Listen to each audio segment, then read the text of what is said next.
All right, good afternoon, everyone. I'm going to call this meeting to order. It is November 18, 2025. This is a zoning meeting of the Bernalillo County Board of Commissioners. First up, Director Ham, are there any changes or additions on the agenda tonight or updates on the case? Mr. Chair, members of the Commission, good afternoon. We have no changes proposed today. We'd like to proceed as scheduled. All right, thank you very much, Director. Well, Commissioners, not seeing any proposed changes up here, so we'll proceed as ordered in the agenda. First off, I move to approve the October 14, 2025 special zoning meeting minutes. Second. A second from Commissioner Barbara Baca. Any discussion? Seeing none, all those in favor signal in the affirmative. Yes. Aye. Any opposed? That passes 4-0. Next, we will proceed with staff and applicant presentation and then a public hearing. Madam Clerk, could you please swear in all those giving testimony today? Yes, Mr. Chair. All those providing testimonies, please stand up.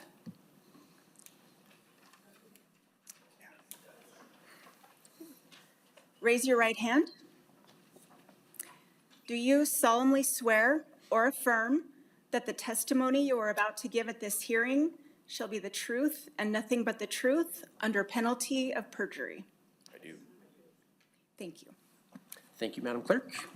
All right, we've got everyone sworn in. So Director Hand, maybe if you'll give us a little roadmap to how the presentation is going to work, and then we'll move forward from there. Thank you, Mr. Chair, Commissioners.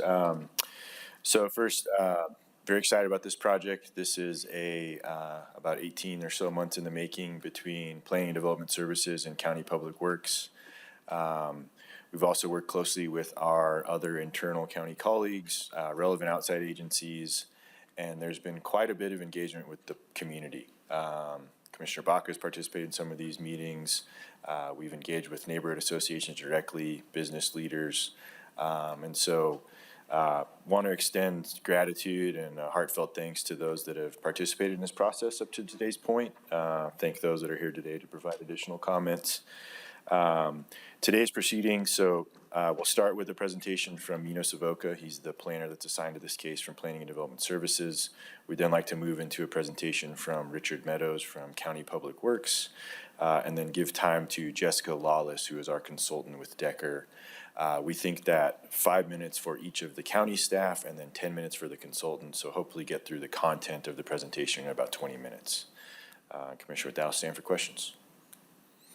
Commissioners, any questions about the run of show there? All right, and then after those staff presentations, for those of you that may be here from the public, after that we will proceed with the public hearing where we'll allow comment. Go ahead. Okay. Good afternoon, Chair Olivas and Commissioners. My name is Mino Savoca. I am a senior planner with the Bernalillo County Planning and Development Services Department. The item before you now is Agenda 4A, the case number SPR 2025-0003, a request to amend the Southwest Area Plan. This request was deferred for 60 days at the September 9th BCC zoning hearing. This request accompanies the next item, SPR 2025-0004, a request to establish a new sector development plan along Coors Boulevard. If it pleases the Commission, I would like to recommend that the Commission hear each case in its entirety and then vote on both together. The two cases are related and dependent on one another and should move through the process together, but I will defer, of course, to the Commission to decide how they wish to structure the hearing. The Southwest Area Plan is a Rank 2 area plan, originally adopted in 2001, that applies to the southwest quadrant of the county, roughly west of Interstate 25 and south of Central Avenue. As a Rank 2 plan, this document provides broad guidance for development of this area, including recommended residential densities and establishing centers of commercial activity. This plan also encourages and accommodates Rank 3 plans. This request establishes 3 new neighborhood activity centers within the Southwest Area Plan along Coors Boulevard. And so this is an updated map that I'm showing here of the centers in the plan. The new centers are located where Coors Boulevard intersects Sage Road, Arenal Road, and Blake Road. So those are these 3 red plus signs here on the map. This request corresponds with the county's proposed new sector development plan for this corridor, which I will discuss shortly. The county's planning framework requires consistency between plans. The proposed sector plan, which I'll present in a few minutes, falls within the Southwest Area Plan, and as such, establishment of the activity centers in the sector plan requires an amendment to this plan. The request furthers the goals and policies of the comprehensive plan, namely those associated with the Centers and Corridors chapter. Centers and Corridors is a major planning framework in the comprehensive plan, recognized not only by the county, but by the city of Albuquerque and the Mid-Region Council of Governments as a fundamental concept in regional land use planning. The Comprehensive Plan and Southwest Area Plan both embrace the Centers and Corridors framework. Creating these three new neighborhood activity centers meets the requirements for neighborhood activity centers as defined in the plan's policies. The West Side Strategic Plan, first adopted jointly by the county and the city of Albuquerque in 1999, proposed both the Blake and Arenal centers as future neighborhood activity centers. The area around Coors and Sage, while not recognized by the West Side Strategic Plan, has development patterns that demonstrate an opportunity for redevelopment, and this is also recommended as a neighborhood activity center. The amendment also furthers the goals and policies of the Southwest Area Plan itself. Policies of the plan encourage sector development plans to address the needs of sub-areas and outline the requirements for neighborhood activity centers. The plan does propose one new policy, Policy 31A, which recognizes the new activity centers and ensures the centers within the plan are consistent with the comprehensive plan's policies. Agencies provided no adverse comments to this plan amendment, and staff did not receive any public feedback at this request. At the July 2nd CPC hearing, the County Planning Commission voted unanimously to recommend approval to this body. Based on agency comments, neighborhood and property owner input, and planning staff's analysis, staff recommends approval of this plan amendment, which paves the way for the adoption of 3 new activity centers in the proposed Coors Boulevard sector plan, which I'll discuss next. This concludes my presentation for this item, and I'll stand for questions from the commission before I move on to the next agenda item. Commissioners, any questions so far? Please proceed. Okay, very well. Okay, the item before you now is agenda item 4B, case SPR 2025-0004, a proposal for a new sector plan along South Coors Boulevard. The South Coors Boulevard sector development plan, if adopted, would be a rank 3 plan. The plan encompasses a roughly 4-mile stretch of Coors Boulevard, generally starting from Bridge Boulevard on the north to about Gun Club Road on the south. This project is complementary to a major road improvement project to Coors Boulevard, which will improve traffic safety and encourage transit use, walking, and cycling. My colleague in Public Works, Richard Meadows, will introduce this project shortly. This plan is informed in large part by our day-to-day interactions with the public as planners. They come to the county planning department looking for housing options or a place to start their business. If not on Coors, then often within the neighborhoods where that's not always appropriate. Right now, the zoning on Coors does not easily accommodate many of these commercial and housing requests, but approval of this plan could change that. This plan is the culmination of over a year of engaging with the community to determine their vision for the corridor and how this land use plan might align with the values, history, and culture of the South Valley. The result of these efforts is a plan that reflects South Valley residents' need for places to live, work, learn, and grow, while relieving pressures to develop in the surrounding rural neighborhoods or on agricultural land. The plan area exists along Coors Boulevard, a major west side corridor identified in the Centers and Corridors framework discussed in the previous case. Coors represents a transition from the semi-urban South Valley to the urbanizing West Mesa to the west. The comprehensive plan has, for decades, identified the corridor as being within the developing urban development area, recognizing its significance not only as a transportation artery, but as an economic hub. The area presently has a patchwork of zoning and land uses, from the agricultural A1 zone, which you see in green, to the commercial C1, which is in red, to the industrial M1, which is in purple. This has resulted in inconsistent and at times incompatible land uses, unpredictable land use patterns, and a prevalence of special use permits along the corridor.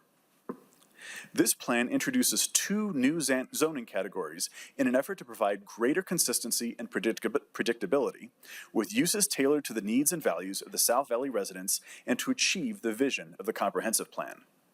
An activity center zone, which is SC-AC in orange on this screen, would be applied to properties at key intersections. An opt-in corridor zone, SC-C in brown, simplifies and streamlines development for properties along the Coors Boulevard corridor. The proposed zoning categories are based on the county's O1 and C1 zones and expand those land uses to encourage employment-generating businesses as well as affordable and diverse housing options for workers, seniors, young adults, and a spectrum of existing residents.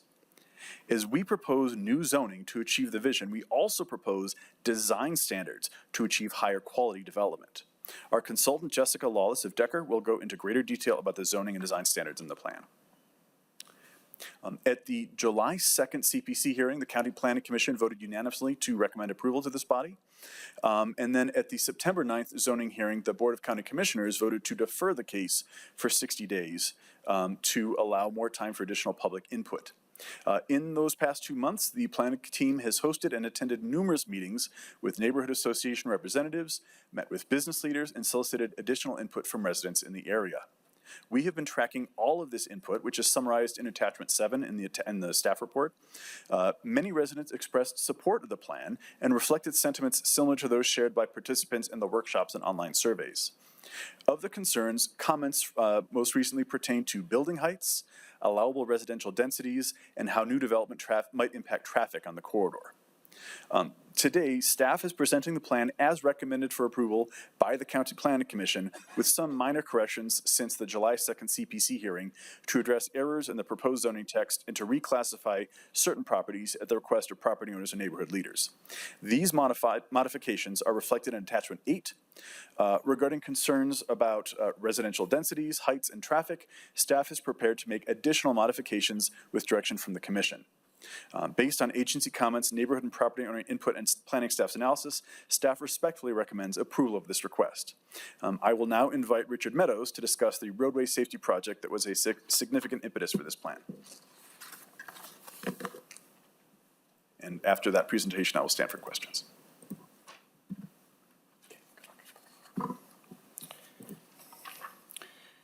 Good afternoon, Commissioner Olivas and Commissioners. I'm Richard Meadows. I'm Transportation Planning Manager with Technical Services in Public Works Division. And I'm here with our consultant, Jessica Lawless from Decker. So we're going to talk about what is included in this plan and as well as what this plan does not include today.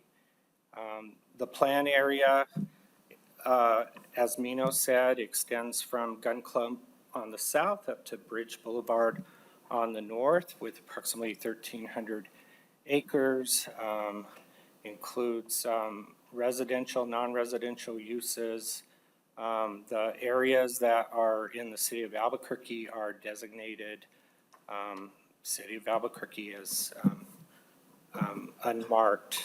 The plan intends to create these new mixed-use centers along a major transit corridor within walking distance of nearby neighborhoods to promote a variety of housing choices, economic opportunities, and particularly in these activity centers, higher, as are defined in higher ranking plans.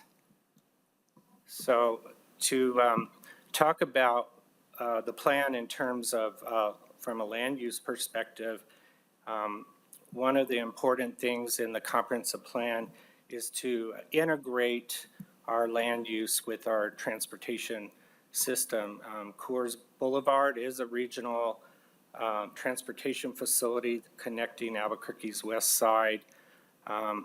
We recently were awarded a large federal grant to address safety issues along the corridor. The corridor is on the high fatality and injury network. In some places have twice the average crash rate as the rest of the region. So this road project that we are currently designing will have pedestrian and bicycle facilities to help people, especially using transit, to get to their destinations and make it safer for them. It'll have places for safe crossings, enhanced bus stops. It'll have features to slow down traffic, such as raised medians and driveway consolidation, narrow travel lanes, and especially for safety, corridor lighting.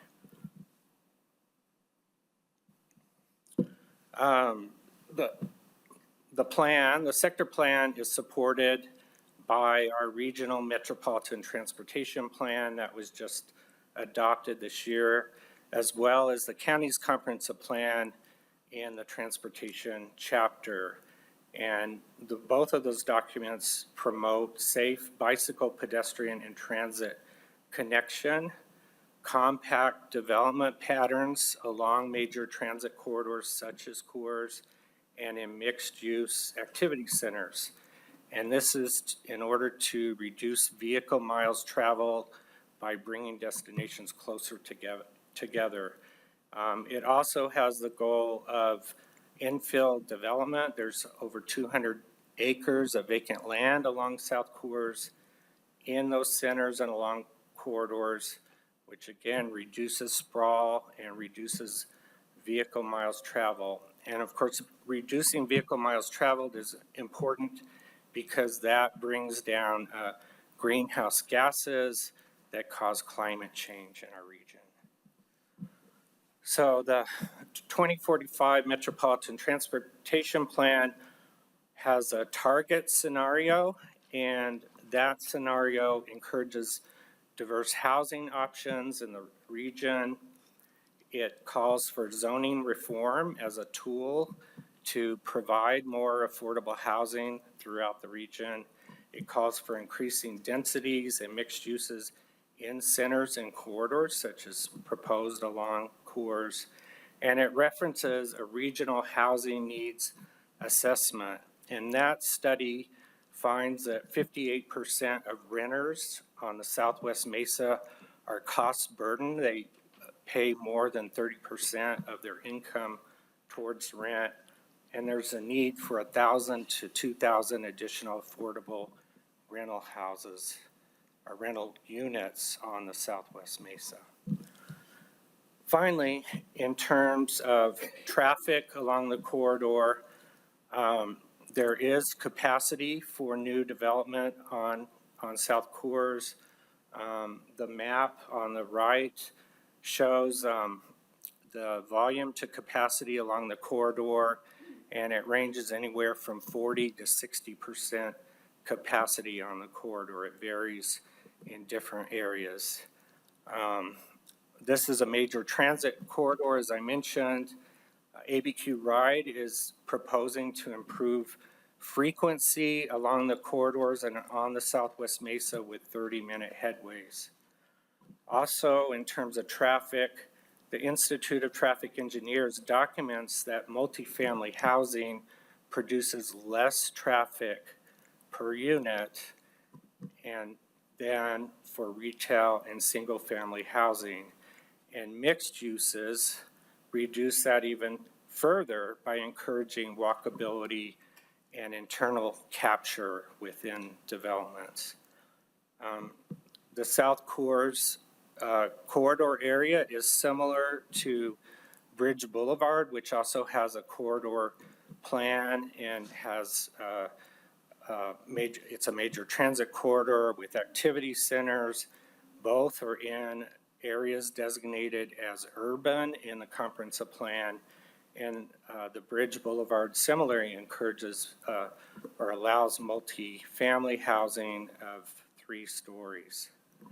And that is my presentation, and let me introduce Jessica Lawless to continue. Thank you, Richard. Good afternoon. Jessica Lawless with Decker. I'm going to move things along a little where there's some repetition in my slides, but as has already been mentioned by both Mino and Richard, the majority of the planning area is classified as developing urban and is seen by higher ranking adopted policy to be the place to allow some opportunities for greater housing choice and neighborhood serving commercial uses to alleviate some of those development pressures within the adjacent established neighborhoods. As Mino mentioned, there is a little bit of inconsistency in terms of what we're seeing on the ground from the zoning versus the land use. While there is a fair number of zoning that is A1 along the corridor, the reality is that the land uses don't actually reflect agricultural uses, and that there isn't a lot of agricultural currently used irrigated lands within the planned boundary. There are some major public open spaces, including the Hubble Oxbow Farm, and those are planned to be preserved throughout this planning document. So in terms of our kind of process and how we got here, we have been working with the county and the community since the summer of last year. We went through 3 major phases, all building upon one another. So we started really just understanding the baseline conditions of the area, and had a number of public engagement milestones along the way. You can see on the bottom of the screen there kind of a summary of all of the engagement touch points that we had throughout this process. So we did have a steering committee that was comprised of both members of the community and the business community. We had 8 committee sessions with them on a monthly basis throughout this process. We also had a field tour with that group where we spent an afternoon exploring in the corridor at the onset of the project to understand the conditions on the ground. We did attend the South Valley Growers Market and set up a booth and talk to folks there. And then we had 2 public open houses at major milestones within the planning process. The first one was at the conclusion of the existing conditions phase to present those findings and to do visioning with the community to be able to establish project goals and a vision statement and get alignment on that before we moved into the subsequent drafting of the plan. And then another when we had the draft plan in place that had the zoning proposals to present those zoning implications to the community. After that draft plan was available, we also had 2 office hours by which property owners could come in and speak to us and staff at 2 different opportunities, one during lunch and one in the evening, where we and staff made ourselves available to discuss the potential implications on specific properties on a case-by-case basis. And then we had a fairly robust project website that had over 3,000 contact points, as well as an online survey that had 252 responses. We also did substantial noticing as part of this process. So both of the public open houses that I mentioned, specific mailers and invitations were sent to all of the property owners within the planned boundary. Once the plan was released, and there were some implications on M1 property owners within the activity center specifically, we mailed notices to those property owners specifically as well to discuss the impacts.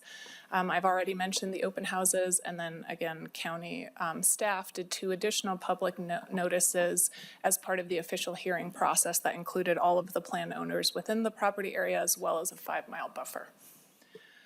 A little bit of input just from our project website. It had a lot of interactive polling that got the same information from the community as we had available in the public open houses. So if people weren't able to attend those, there were additional opportunities on the project website to get familiar with the process, provide the vision, do a number of quick polls, access all of the meeting materials and all of the draft plans. We had about over 3,000 total website visits. That was about 21,000 different individuals visiting the site and 45 contributions in terms of polls and comments directly on our maps. We did also do a community survey. We had 252 responses to that survey received. It really kind of cemented the community priorities that we heard throughout our planning process, which included that 82% of the respondents really wanted access to convenient services that allowed for daily errands to happen within the planned area. 81 of those wanted to support more of those opportunities being local. 79% really wanted an increased opportunity for public spaces that were easily accessible. 74% supported expanding retail and food options. There was favor in terms of steady commercial growth within the corridor as a whole, and about 26% of respondents really favored that growth to be happening within the activity centers. And preferences for providing a larger housing choice within the activity centers, but also along the corridor as a whole. So in terms of how we incorporated that feedback into the planning process, you do see a number of expansions for housing choice in terms of the types of uses and the continuum uses that the public comment that we received encouraged. So things like townhouses, assisted living, multi-generational housing options, workforce housing. There was a lot of concern about beautification and safety improvements to the corridor, so providing sufficient infrastructure for pedestrians and cyclists and transit users, and then also ensuring that there's cohesive streetscaping and landscaping for beautification and aesthetic reasons. Supporting local businesses and jobs, and then as I mentioned, support for kind of continued steady commercial growth along the corridor and within the activity centers.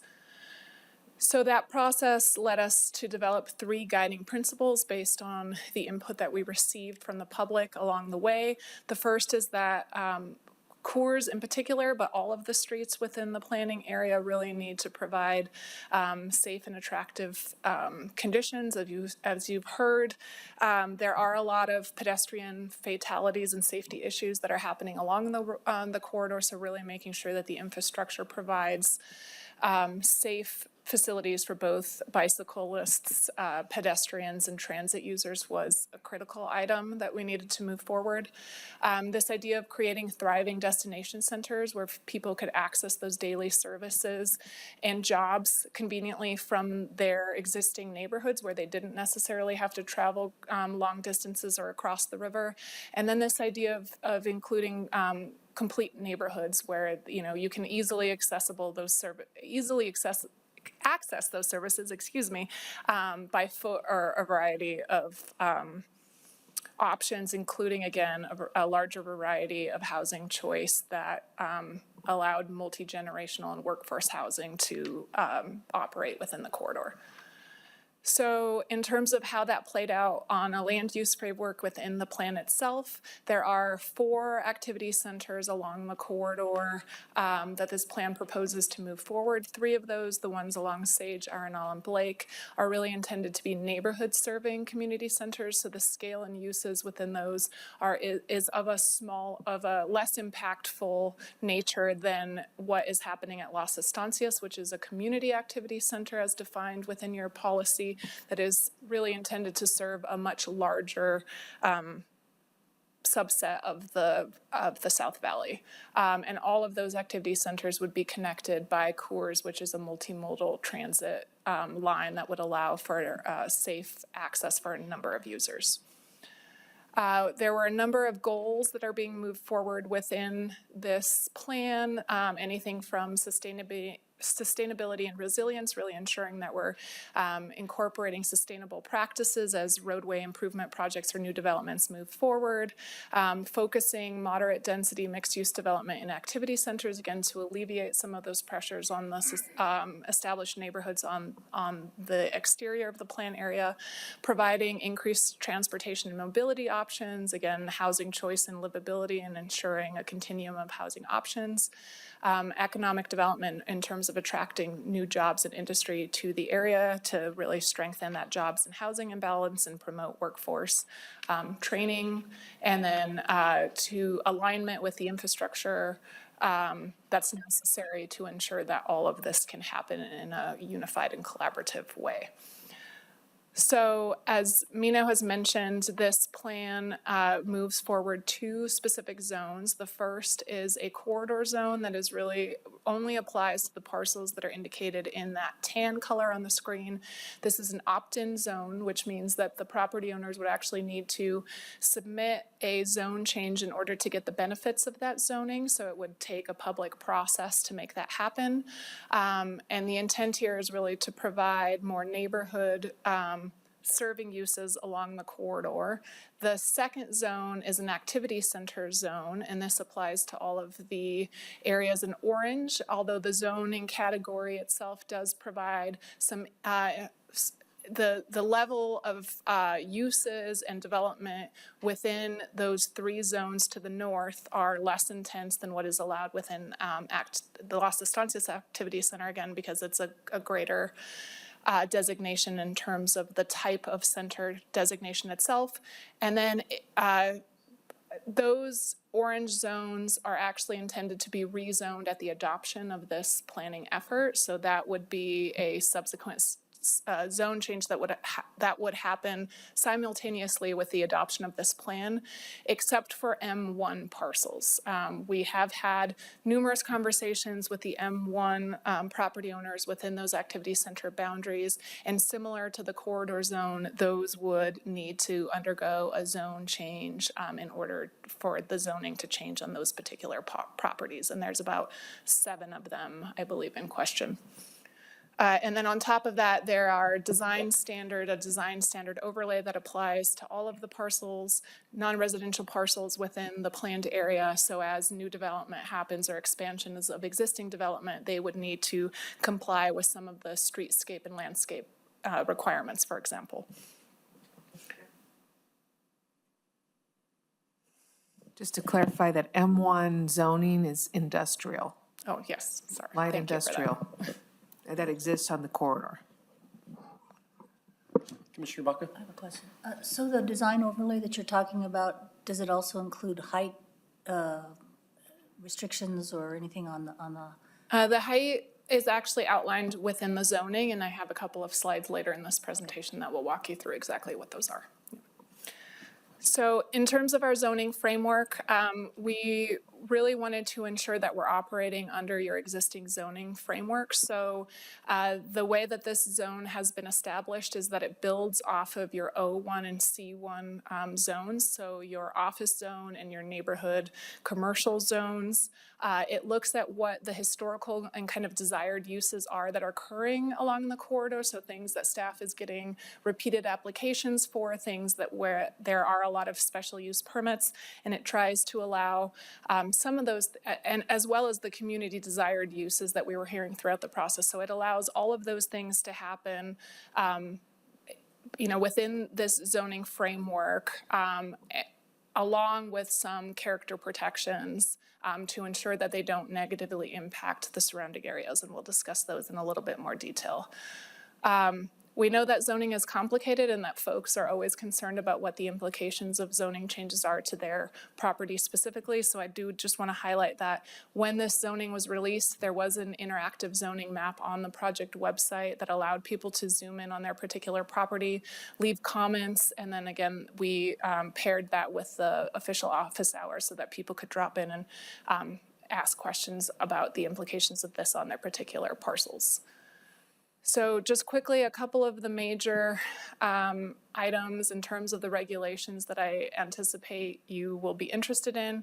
In terms of permissive uses, again, I mentioned that all of the uses in the O1 and C zones are permissive, including some additions that are very specific to this plan area. So within the corridor, that includes townhouses and apartments that are less than 12, or greater than or equal to 12 DUs per acre. It allows for mixed-use residential, so allowing a combination of retail and housing, for example, to happen on one site, whether that is in adjacent buildings or within one building that has retail on the ground floor and housing above. It allows some more flexibility for signage along the corridor. It allows for temporary events that are less than 7 days a year with a special use permit to happen more freely.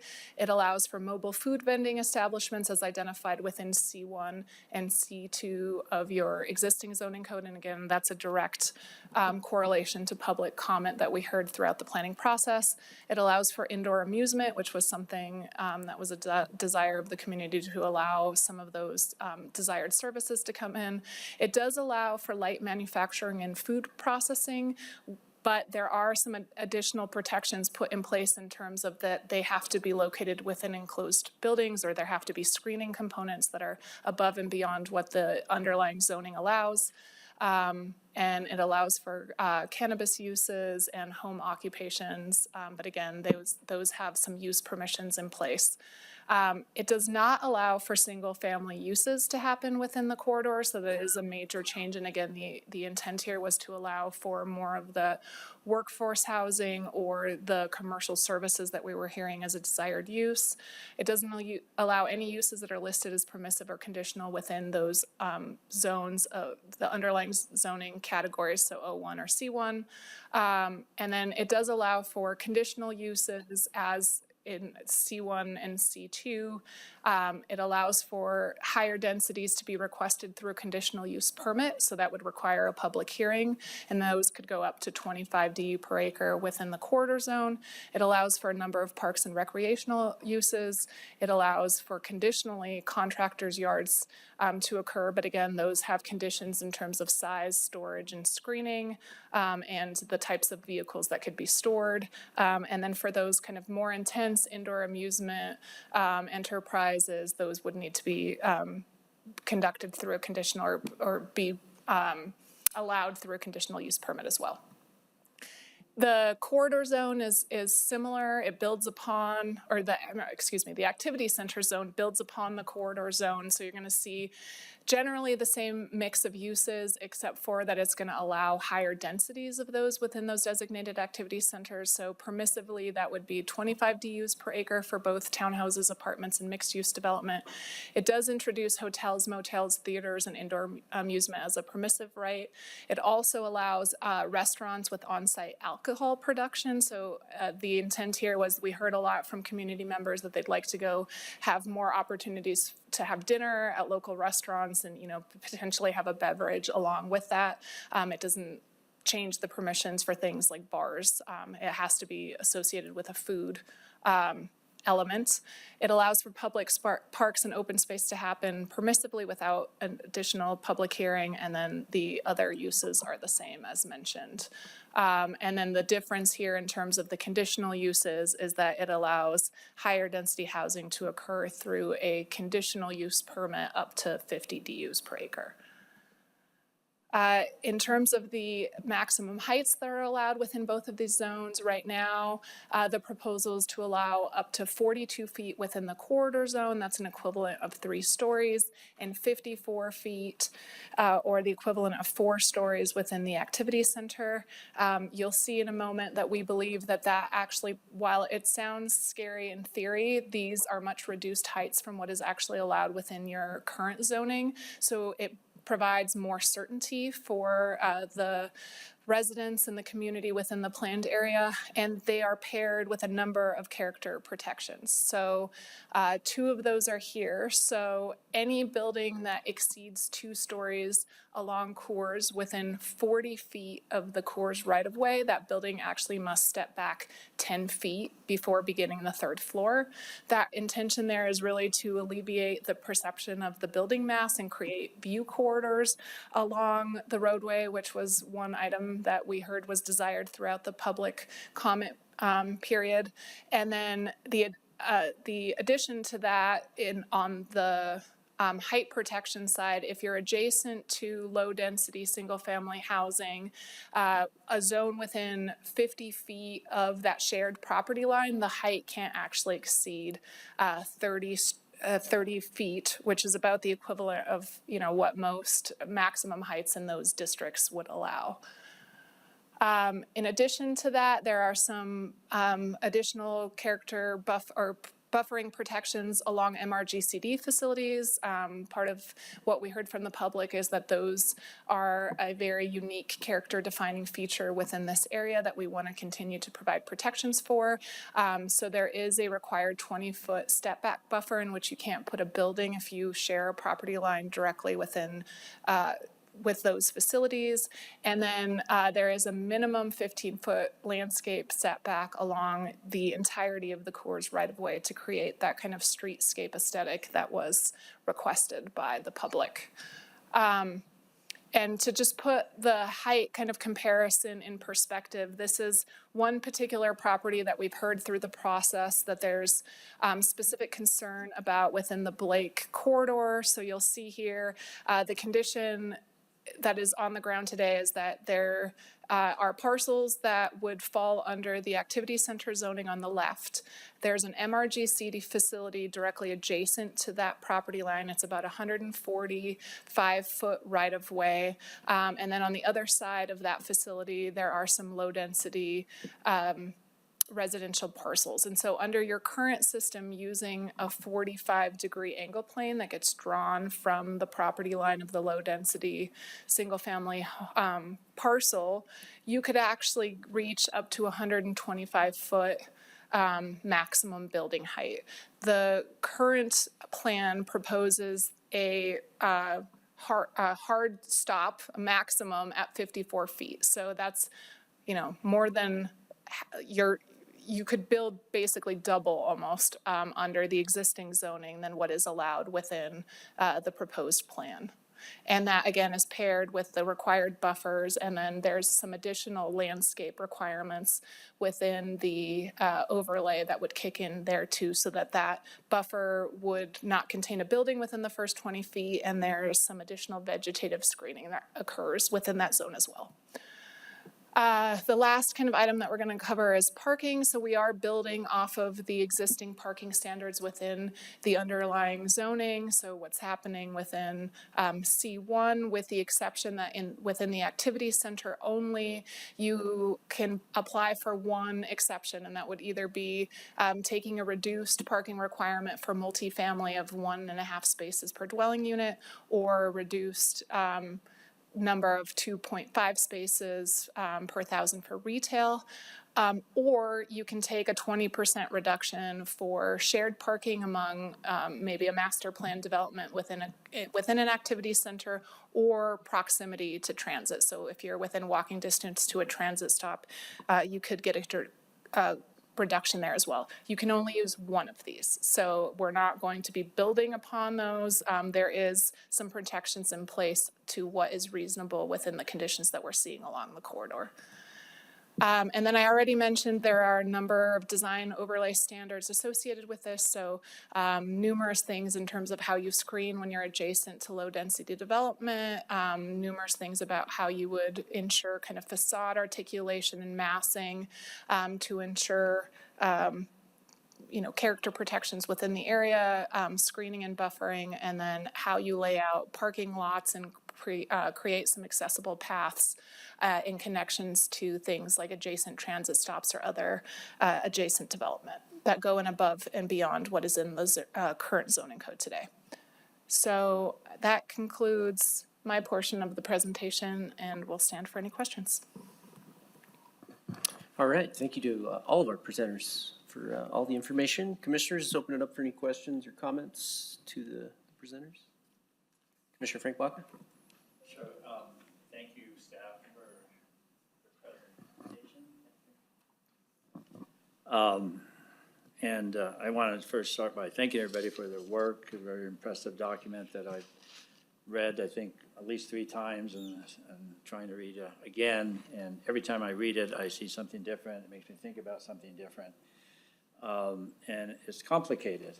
And, there's consequences, and there's unintended consequences. And as a person who lives in that community and has lived there essentially all my life, I have concerns. But I also want to start by saying that there's some really good aspects of this, which I appreciate.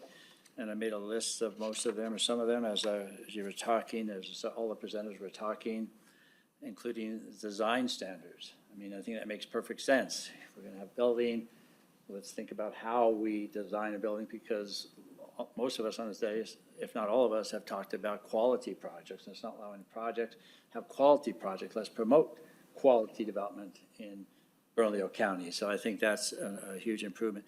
Talking about landscaping, just as part of that, I think is something that's extremely important. I've had interaction with community members who have concern about that, and I always like, well, it is what it is, because we want to beautify our community. It adds so much to our community in so many ways, not just from environmental, but aesthetic perspective. So I think that is something that's really, really important. The setbacks and the buffers, all these sorts of things are things that sound, helpful to growth and development. And certainly the concern about safety and traffic are things that, that I hear a lot, and a lot, and I'm not underestimating how much I've heard about that, and that's from day one of my taking office, and quite frankly before, at least a year before I took office, is concerns about roads, traffic, safety, that sort of thing. So I appreciate the work of staff in this regard, but I'm still not sure that I fully comprehend all aspects of it. And I do have a couple of questions, and I want to start by apologizing in terms of my style. I realize that over the past few meetings that I am an attorney, and I've done a lot of trials in my days, and my expertise at one point in time when I was doing criminal cases, both as a defense lawyer and as a prosecutor, is cross-examination. And I don't always intend for my questions to be, pointedly and personal, but quite frankly, I really can't help myself with that. And so it's not a reflection necessarily of your work, but it's just more a reflection of my style and that goes to everybody that has spoken. So just a few questions for now. There may be some more now. I understand Mr. Chair, there will be public comment still. Is that correct? So we may have some more of that if that was appropriate. So just a few things, just kind of random thoughts as I've heard the presentation. I'm always curious about numbers that people present in regards to the housing needs. And there was a statement that I think it was you, Ms. Lawless, stated, or somebody, maybe it was Mr. Meadows, I can't remember, of 1,000 to 2,000 units. And I've seen numbers thrown around for the last 12 months that I've really been thinking about it. And I'm just wondering, where does that data come from? Where does the facts? I'm not really asking about the studies, because I know there's studies, I've looked at them, but where does the hard numbers, where's the survey, where's the actual information that supports the fact there is that need? And then once I get an answer to that, I'll tell you one of the reasons why I have really concern about those numbers. So I see Mr. Meadows standing up there, so it sounds like he's gonna be prepared to answer. Thank you, Mr. Chair and Commissioner Baca. Well, first of all, I'm not a housing expert, so I do rely on studies, and Mid-Region Council of Governments with the City of Albuquerque conducted a region-wide housing needs assessment, and they broke the region down into smaller areas, including the Southwest Mesa, and they looked at I guess data that they had collected through the census or other sources through HUD, and saw that there are a lot of residents who are what they call cost burdened. And so some of those numbers are not necessarily people that are homeless, although we have several thousand homeless people in our region, but there are numbers of people who they're paying rent, but they're on the verge of being evicted because they can't pay that rent. And it's very difficult to pay the rent. And so, and there are numerous studies that say that's why we have such a large homeless population in our region, is because rents are so high. And the reason why rents are so high is because we have a shortage of housing in the region, a shortage of affordable housing. So if you look at all the housing, there's enough housing, but there's a shortage of affordable housing, and many people do not have the means to continue to pay the rents that they have. And so that's what these numbers are based on, and they've been projected into the future. And so the report is suggesting that we need to start building more housing now within the rents that people can afford. And sometimes that means subsidizing housing because it's very expensive now. Construction costs are very high. And so subsidizing, but also just increasing the supply. Increasing the supply will help bring down some of those costs. So that's my understanding as a non-housing expert. And thank you for that, and I appreciate that, and what you say makes a lot of sense to me in terms of the need for affordable housing. But there, if I understand correctly, there's really no component of this plan that creates affordable housing. As I read that, I didn't see any place where it says that we're going to provide for affordable housing, or we're going to limit the growth to affordable housing. Isn't that correct? Chair Olivas and Commissioner Baca. So no, because this is a zoning plan. So we are trying to provide opportunities for more types of housing, and by enlarging the zoning, what the zoning allows, you can provide more types. And that doesn't necessarily have to be big apartment buildings.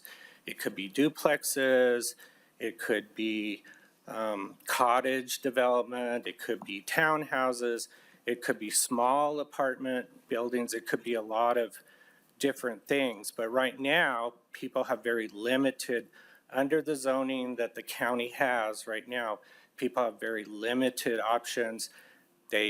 Single family only in most of the county, and on very large lots, half an acre or an acre, and that's very expensive for most people. And so I think most of the public comment we heard was from people that already own homes, they already own property, but there are a lot of people out there that are looking for affordable housing, and we didn't hear from those people.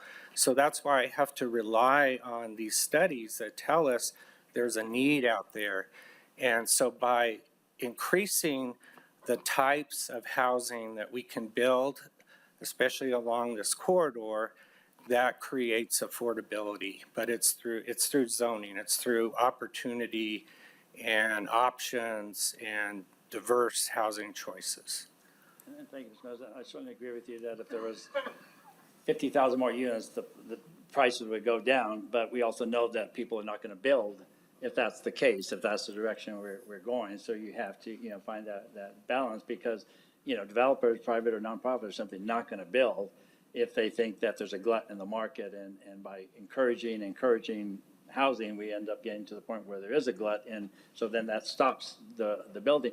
But my real question, and you kind of lead me into that, is I've always had, since I first looked at this plan, I had some concern about why we just pick out this sliver, if you will, of the area, and not looking at what's happening on both sides of it. So if you look to the west of that area, which I have spent quite a few hours driving out there, and I just want to ask whoever might want to answer this, how aware are you of the literally, and this is not an exaggeration, literally hundreds, if not 1,000 units as we speak, apartment complexes, houses in gated communities, single-family homes, starter homes. Somebody said there's no townhomes. I can show you development under construction right now that has at least 50 units under construction as we speak, directly to the west of this area, directly to the west, within less than a mile. And not only that, I don't know how many hundreds of acres are available, commercial land for sale as we speak. And my question, I guess, to you is, did you take that into consideration when you talk about the housing need? Did you look at what is actually being built as we speak, not projected? And I'm not even talking about what I've heard about the plans for hundreds and hundreds, if not thousands, of housing units directly west. I'm talking about in construction right now. Did you take that into consideration, what is going on currently as we speak west of this area? Chair and Commissioner, I think the regional housing study did take into account the housing that is being built, as well as the gap in housing. And this gap in housing goes back several years. It's not something that just started now. But certainly the city has gone a long ways in zoning reform to allow more different kinds of housing, and we are seeing housing being built in the city. But I think the plan recognizes that all of our communities do need to consider the housing needs, and it shouldn't fall on one particular community or another. It should be spread throughout the region. We all have a responsibility to address that. Thank you. Sure. Good afternoon, Chair Olivas, Commissioners. If I could also add to the conversation from the work that we do in planning, we hear what you're saying, Commissioner Baca, that you're observing construction in our region, and that's good news for all of us. And in the city, it sounds like they're picking up some of the construction. We're also seeing more interest in development in some of our planned communities, like the upper petroglyph communities, for example. It hasn't started yet. There were projects in the pipeline. This project does come on the heels of approval of the comprehensive plan last June in 2024. And we did, that plan, one of its achievements was to focus the planning and look at the demographics, the conditions, the planning that has taken place in the unincorporated communities.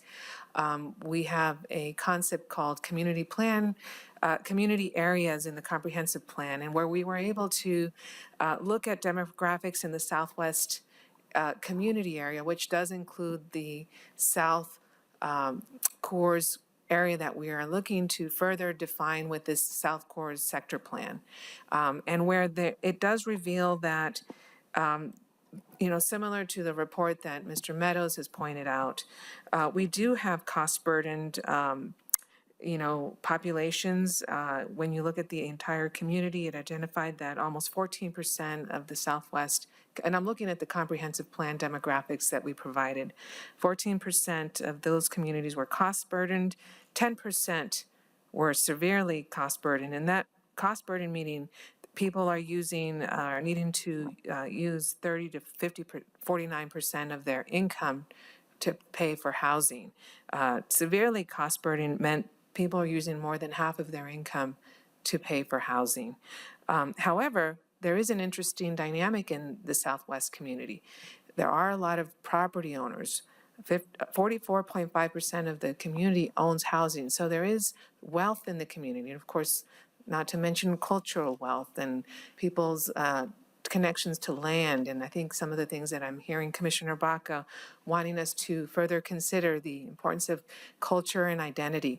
And so we have proposed this plan, and it does propose, as Ms. Lawless and our staff has presented, this concept of corridors and centers, which is a regional concept, and where we're taking a look at considering elevating, building on our existing zones and our frameworks. And so we did start with a 12 density along the corridor, which, by the way, the Southwest Area Plan in this particular area does have a framework that would allow for 9 dwellings. So we did go above that, but again, trying to be part of the solution for housing.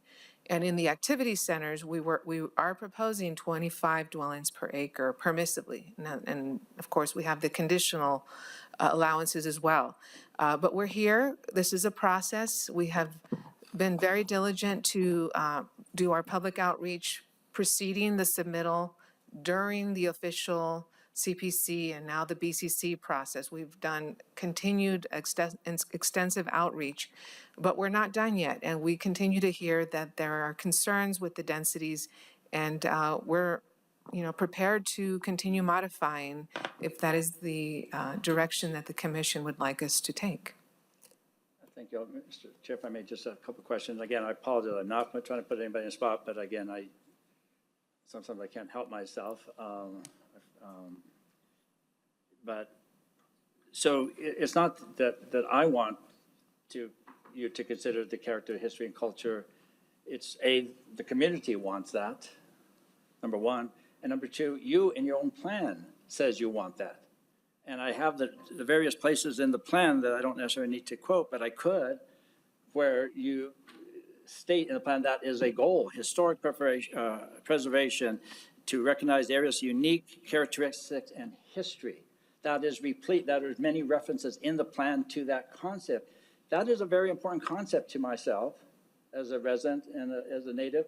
And I think it's a very important concept to a lot of the people that may be here to speak later, and certainly a lot of people that I've spoken to over the last 2 months, because I have spoken to a lot of people. I would say, if you can include the meetings and the individual conversations I had in person by telephone and email, at least 250 conversations over the last 2 months. And so my question to you, what that goes to, is that in talking about the character and the unique character, we understand that it's changing. We get it. You know, we know that it's changing. It's not, there's alfalfa field.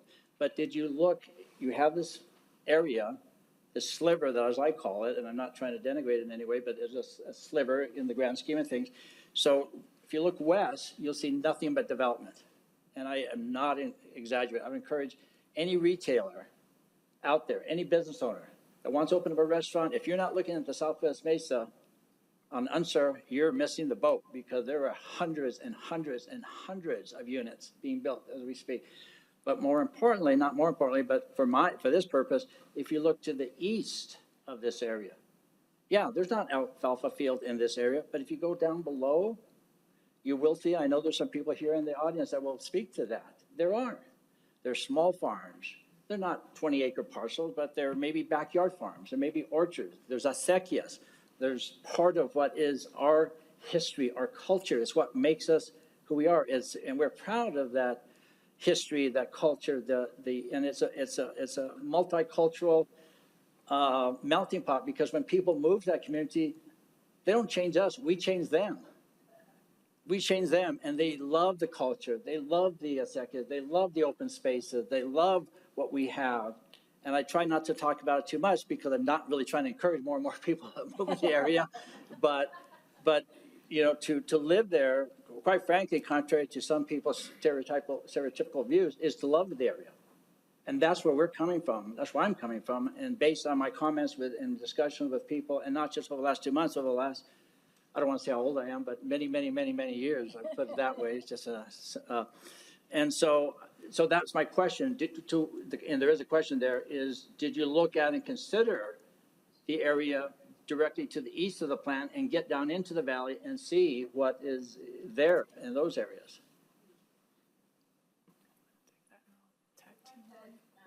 Yes, County Manager. 1 year and I still can't turn this on. I apologize. If I could, I'm just going to say to the staff that I want you, if you can, just repeat the question back, because I want to make sure we're answering what is being asked of us. And so on this particular question, I think what you've asked, and you've asked this a couple times, and this is what I want us to try to respond to, which is, in the development of this plan, how were the contiguous land uses being considered relative to what is being requested of you all in terms of your consideration? That is the question I think you're asking. Is that accurate? Yes, it is. Thank you. Please answer that. Okay, if I may also try to restate the question. So we are recognizing that there is tremendous growth on the west side, on the West Mesa, and a really rich history and agricultural tradition to the east of this property that we want to preserve. And so I would say that Coors represents an opportunity for a transition between those two. I would say that by allowing more commercial development, light industrial development, more housing along Coors, we are relieving that development pressure from occurring in those more rural areas to the east. I would say that if you are a farmer who wants to take your produce and process it and sell it as salsa, as any other value-added product, and you want to capitalize on the people to the west of you who would be buying that, Coors makes a perfect transition point for you to be able to do your food processing right adjacent to your farmland and then sell it to all those people to the west.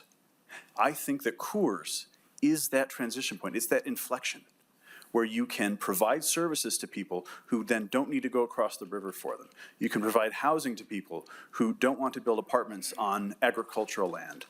You can provide business owners an opportunity to capitalize on all that growth to the west in the county, along this corridor where people can bus in from across the river and take the bus to visit your restaurant, to purchase your retail goods, to purchase the things that you've crafted in your artisanal manufacturing area, which we're allowing in this zone. I think Coors is really the ideal opportunity here to bridge that gap between the urban to the west and the rural to the east. And thank you, Mina. And you're right. I agree with you to some extent that it is a transitional zone, without a doubt. Without a doubt, it's a transitional zone between, but if you're one of those small growers, you're not going to take your produce to the west side. I can guarantee you that. You can take it to Gutierrez Hubble House that has a market. You can take it to the South Valley Growers Market, which has a market. You're going to take it to Central and 8th that has a market. So that's where you're going to go. And I appreciate your thoughts about that. But there are already established markets in the Valley area that people are going to go to sell their product. So speaking about activity centers, I think somebody was speaking about it. The plan refers to 4 of them. The presentation mentioned only 3 of them, and I understand that the 4th is Las Estancias, which is a different, higher density, a higher category, sort of a different, which makes perfect sense because it already is essentially developed. And so this came up to me in my various conversations. I was reminded of the fact that that area directly to the east of the Walmart and the theater has already been zoned or rezoned for 450 housing units, and preserved 150 acres of open space, which I was not involved in that. From afar, I watched the debate and I heard, and I thought that was a really interesting and good compromise to preserve open space, open land, but allow for development. And I guess my question to you, isn't that sort of the ideal of the activity center that we would want to have, where you have open space, you have housing of different types, and then you have actual retail where you could get out of your car and walk to and not drive? Isn't that an example of what the ideal activity center would be? Wouldn't you agree that's the case? Chair Olivas and Commissioner Baca, I believe that is what we're proposing in this plan. So my question to you then, thank you for, do you believe there is sufficient land at Sage, Arenal, or Bridge to do what is occurring at Las Estancias? Commissioner Olivas, Chair Olivas, Commissioner Baca, as you stated, Las Estancias is what we're calling a community activity center, which is a higher level of intensity than the neighborhood activity centers that we're proposing at the other 3 intersections. So we are not going to see a repeat of Las Estancias at these other 3 intersections. This will be a lower scale, more neighborhood level of commercial services as opposed to the regional level that we see at Las Estancias. Well, for example, at Blake and Course, which I drive by every single week of my life, I know that area very well. There's a facility there that was owned by Bernalillo Motors, owned by the Hinckley family, who I've known for 50 years. And they sold it to somebody who was going to make it into an auto body shop. It's been on hold for a couple of years for some reason. And right next to it is an adjacent piece of land. So there'd be some potential. But on the east side, there's a gas station and there's an auto parts store. And with all due respect, I think anybody under the current traffic patterns that we have is taking their life in their own hands to drive across that street, to take a bicycle across that street, and starting to walk across the street to go to that gas station or go to that auto parts store or go to that Wendy's that happens to be there. So I hear what you're saying, with all due respect, but my perspective is that goal is great, but there's simply not enough land in the neighborhood activity centers to accomplish the desired result. That's just, my view in terms of discussing this with many people. I would like to ask you about some of the information that was quoted, for example, about the need for housing. What I read, and again, I have the page number, but I don't need to necessarily refer to it, but what I read is that when people were talking about housing, the type of housing they were interested in, it was not workforce housing, it was not just general large housing complex. They were talking about multi-generational housing, which is certainly part of our cultural heritage in that area and probably throughout the state. They were talking about senior housing and assisted living housing, which is also certainly part of the culture in that community and of this state, to have your family close to you. Yes, but I didn't see in there, maybe I'm wrong, and please point me to the statistics in the plan that said there is some generalized need for multi-family, non-generational, non-related housing. I didn't see that reference in the plan. And if I missed that, please let me know.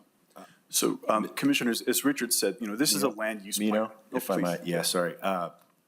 Mr. Chair, Commissioner Baca, appreciate the comments and the opportunity to clarify some of this. So when we talk in the zoning code about a building typology, a multifamily development, we don't discriminate how those are necessarily used. So if those are then occupied by a family that wants to live in close proximity as a multi-generational type of arrangement, or for folks of an older demographic to call those places their residences, we're not discriminating against those types of buildings. What we're trying to do is create the opportunity for that building, that type of building that comes through a specific section of the building code to be able to be constructed.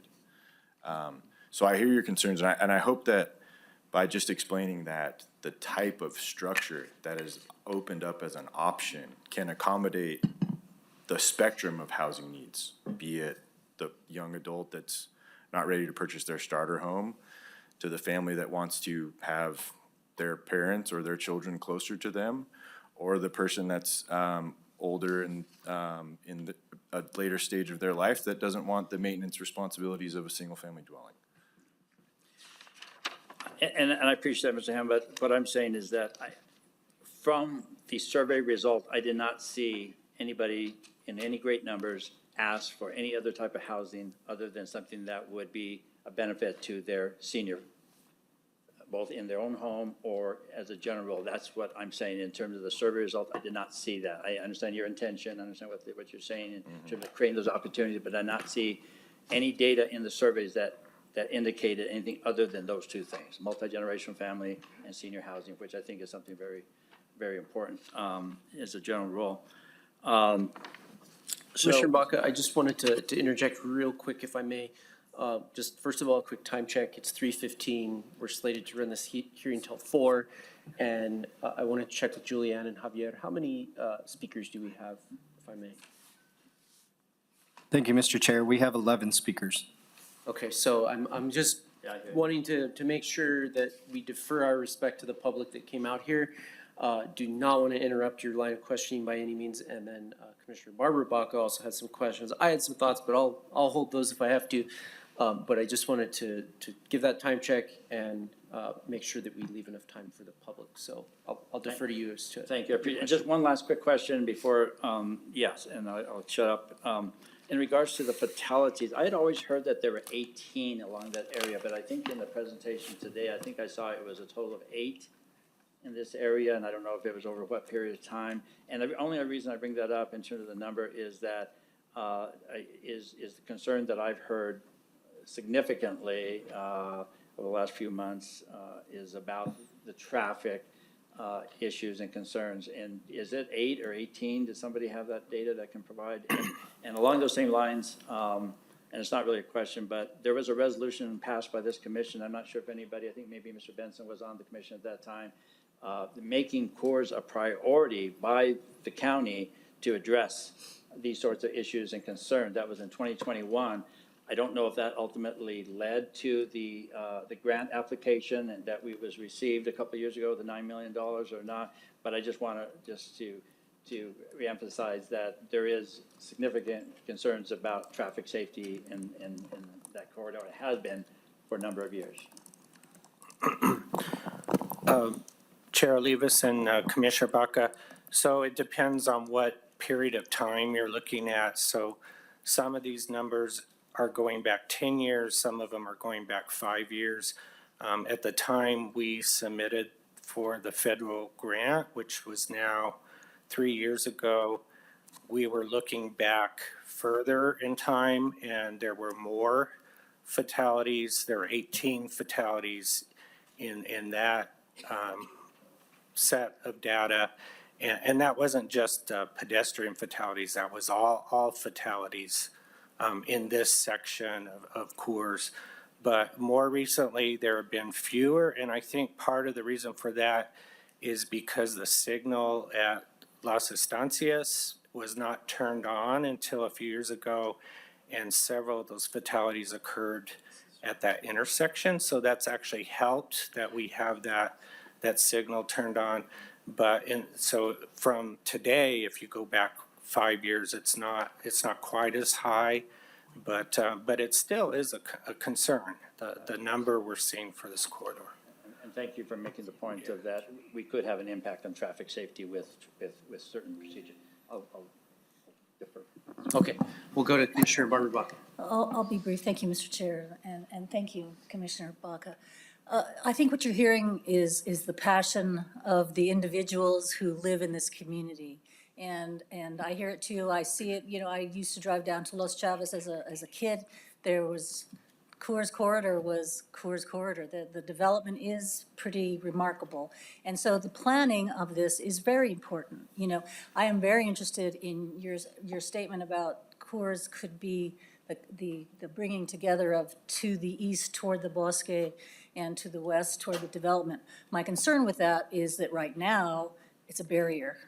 And the traffic moves so quickly, and, you know, I mean, not quickly, I mean, they speed, and people are killed on that road. And so my question, and then I do really want to hear from the public, my question is your design overlay zone I'm very interested in, because I know on North Coors, that's in my district, there was the Coors Corridor plan done many years ago that really protected to the east toward the mountains, that view shed, that setback, that you know, the development on one side was actually guided by that corridor plan differently than the development to the west, because they had these similar differences in topography, et cetera. So my question is, does this design overlay zone that I'm still not really clear on exactly what it does in terms of landscaping, in terms of traffic slow, I don't know if there's anything in there about slowing traffic, those kinds of things, and most importantly, I think what Commissioner Bach and my neighbors down south is the culture of the Southwest Valley, you know, the South Valley on the west side of the river, with that rural nature. So does that design overlay address those kinds of questions? If it doesn't, I think that we really need to roll up our sleeves, because what you're hearing people, or you will hear people say, and what we're hearing from my colleague, is that urbanization in the valley is a big deal, and our job is to make sure we guide it and make sure we try to, you know, work toward retaining the value of the culture and the residents that are there now. So, long-winded question for what does the design overlay do for that?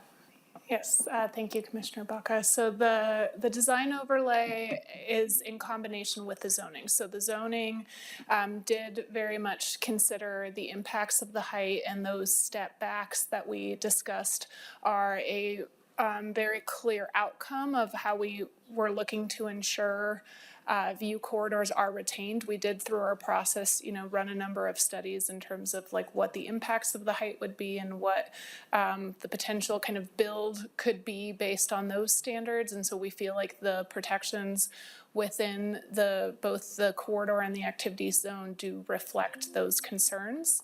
And again, the heights are capped from what the angle plane currently allows, and that was also a very direct response to that. There are a number of policies in place that really look at ensuring that multimodal and safe pedestrian and infrastructure is put in place going forward.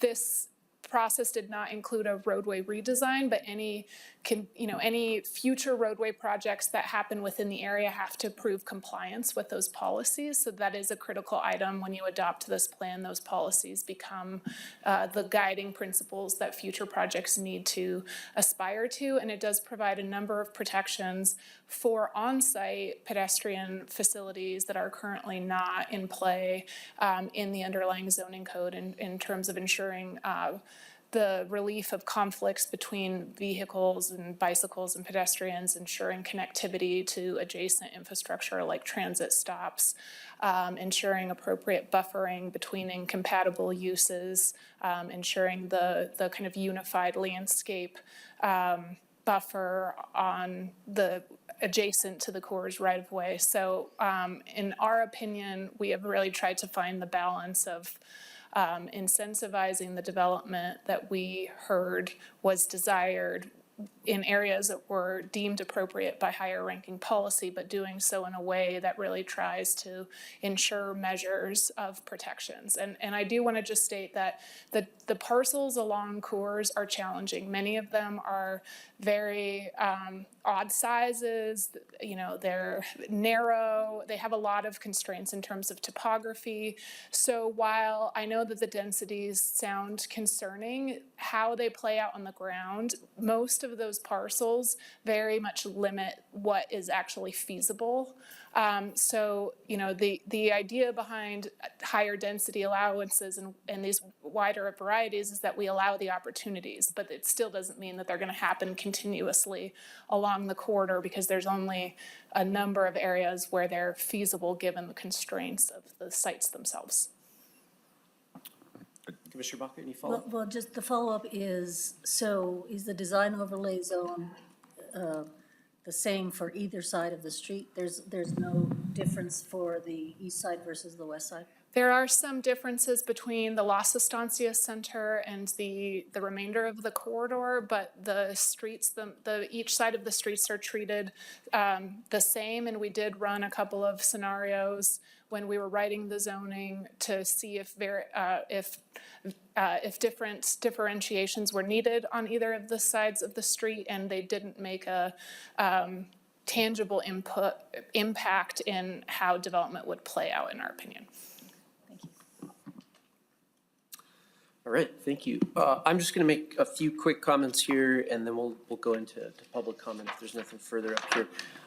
I just wanted to say a couple of items of feedback, and some of these are new. I had the opportunity to meet with planning staff the last go-around before we heard this. But, you know, this isn't my area, and I absolutely defer to Commissioner Baca, who lives in this area, represents this area. But just in general, these are really just items of feedback, not necessarily specific to this plan and nothing that I'm specifically proposing now. But I just think parking minimums are, I don't like them personally. I think it's not a good thing. And in this regard, 1.5 units per unit means that we are going to proliferate blacktop in the area. And hopefully it'll be GSI type of infrastructure, which is part of the plan. That's good. And I realize that for people that live in the neighborhood, they probably like parking minimums or would like more parking minimums. But I'm just saying, if the idea is to incentivize housing, which was a big part of the presentation, parking minimums are inconsistent with maximizing that kind of development. If we're going to go the route we're going here, which is frankly kind of a very laissez-faire approach, that is, we will try to do these sort of incentives at a broad level, and we'll hope that private development comes in and fills the gap, versus, as I've advocated for, a more robust public intervention, i.e. public housing. Like, if we're going to say that we need affordable housing, let's build it, rather than, you know, change all these labyrinthine structures and hope that that incentivizes capital to come in and usually then ask for more incentives to do that work through a profit motive. And height maximums are in the same vein of, but, you know, I realize we're also talking about view sheds and all that, but it's sort of like, we can't necessarily have both of those, or maybe there is a happy medium. And then the other comments that the director and staff are well aware of, that I hope can be incorporated in here now or at a future date, depending on what we do here today, is my other items of feedback were in relation to monument signs, just sort of, if we're talking about good quality development, making sure that we actually incentivize in new developments, really high quality, good looking development, which I think is monument signs versus the typical lollipop kind of thing that we see. Just making the community more friendly looking, I think. And then we also talked about some fencing minimums, particularly where it abuts a residential area, because, you know, this, as I read this would allow some of these commercial properties that back up to a residential property to potentially have chain link fencing or something like that there. And this would require, or what I'm proposing would ask for block, or, you know, something more obscure, because just, you know, as a neighbor, just thinking of what that transition looks like. I think it's more friendly and less of a, it's more of a transition between the use types. So I think you're already aware of those, and I believe you all were prepared with some language to potentially pursue that. And then the last thing was on the the contractors' yards, and I don't know that we actually had a solution for this, but was just to say that as a small contractor, there's a big difference between a contractor's yard in terms of how planning, I think, sees it, which is like a big gravel yard and huge semis and stuff coming in and out, versus small contractors, right? Plumbers, electricians, landscapers, people with a small footprint, relatively small impact on the neighborhood, and just kind of being able to treat those differently. And by the way, many of those people probably live in the neighborhood and would like to be able to operate their businesses legally in that area in a nice facility. And so just thinking about that there is a distinction between gravel yard and a small contractor's yard. So with that, I wanted to move on to public comment. And so we do know that we have several speakers signed up. So for our speakers today, each person has 2 minutes, and you'll be alerted to your remaining time by the lights on the podium. When your name is called, please make your way to the podium if you're speaking in person. Before making your statements, please state your name for the record. And in order to maintain decorum and in the spirit of professionalism and respect for everyone, the speakers, we do ask that you adhere to the 2-minute time limit. I think we'll have enough time for everyone if everybody adheres to that. And then if the conduct of the presenter violates the rules, you may be asked to leave or be subject to removal. And so with that, Javier, if you will please call the names. Thank you, Mr. Chair. This afternoon, we have a total of 11 speakers, all in person. Our first speaker will be Jerry Noble, followed by Peter Eschman, followed by Mark Balon.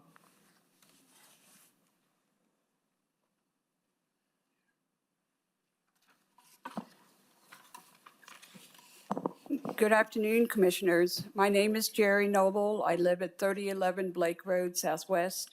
I am president of the Blake Road Neighborhood Association and a member of the steering committee for the plan. I thank the Commission for deferring action on the plan, which enabled additional public input. However, that public input does not show up in the recommendations that I have seen so far. The staff findings and conditions for approval ignore the concerns that were strongly expressed by neighbors about the Blake Road Activity Center. The report states, and I quote, "This plan provides an opportunity to create places that are unique and custom tailored to the values, cultures, and identities of the area," end of quote.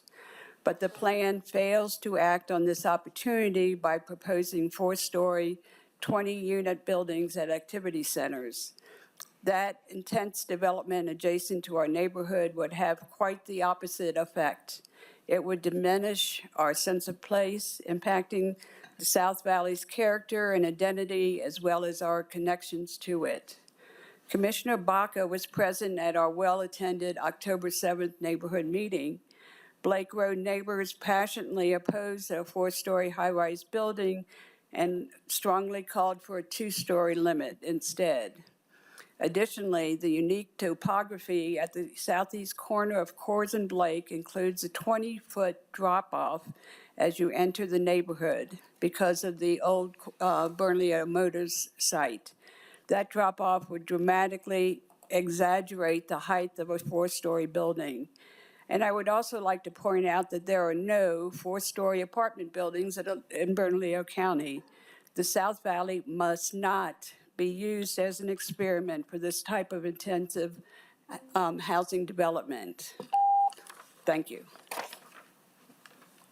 Peter Eschman, followed by Mark Balon, followed by Bruce Rezegri.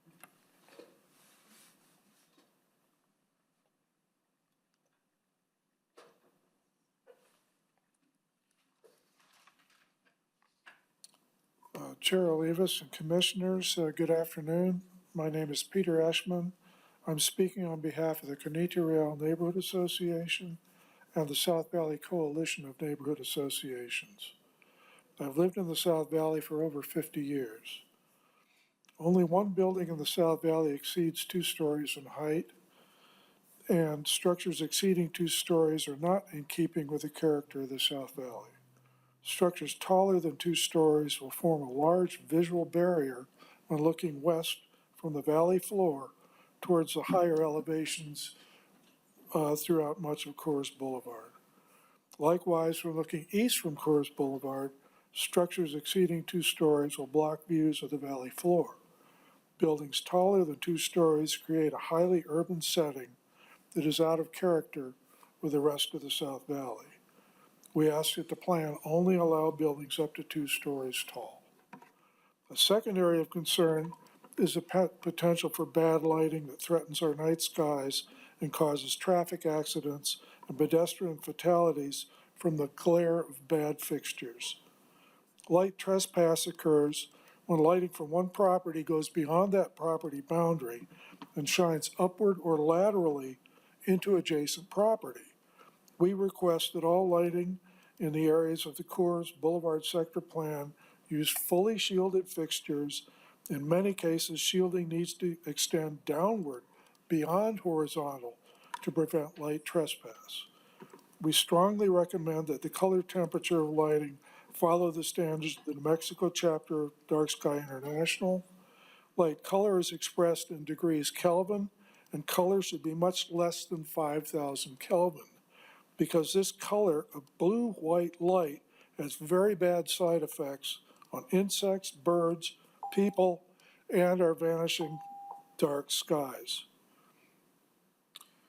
I also want to point out that we have the Valle de Oro National Wildlife Refuge on South 2nd, was designated as the very first dark sky urban place in the country. Thank you, sir. I'm sorry, I'm gonna have to cut you off there. You're past your 2-minute time limit. All right, thank you. Thank you. Mark Balon, followed by Bruce Razigri, followed by Mark Garcia.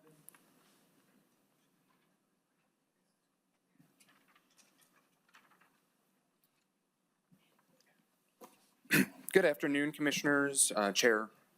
I'm Mark Bailone. I'm here for the Mid-Region Metropolitan Planning Organization, a division of the Mid-Region Council of Governments.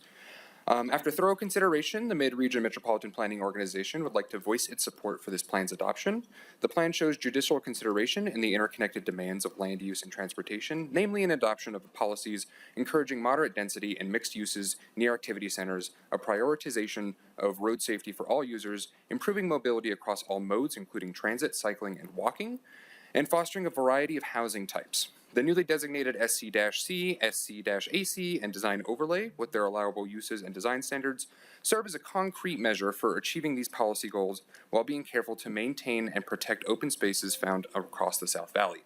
I would also add that any zoning restriction that restricts private development also restricts any public development, and so it is important to recognize the interplay that zoning restrictions have on everyone, from big developers, private developers, and public developers on developments.